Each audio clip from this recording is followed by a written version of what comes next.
an early learning tip for you today.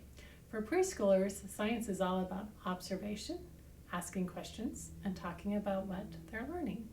And we can use the 5 senses and a banana for a great science project for kids. So let's review our 5 senses. We can see and hear and smell and taste and touch. And you can use all 5 of your senses while exploring a banana. Here's our banana. What does our banana look like? Well, I can see that it's yellow and it's brown on one end and it's kind of jagged here where it broke off from the rest of the bunch. I can also see that the banana has a little bit of a curve to it. How about, what does it smell like? Well, kind of smells like a banana, but from the outside, it doesn't have a very strong banana smell. What does it feel like?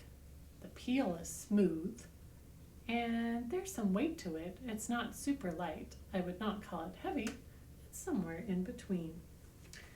What does it sound like?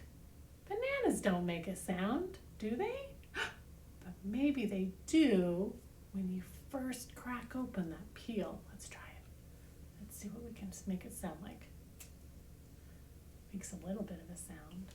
And now that I have it open, I can use my senses again because inside it's not quite as yellow as the peel.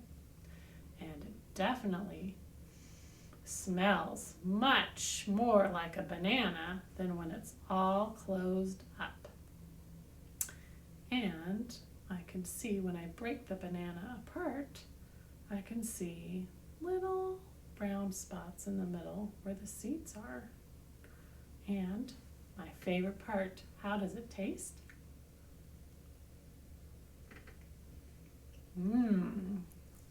It tastes like a banana and it's creamy, I think. What else can you do? What other fruits could you use using all 5 of your senses to explore and use your science skills?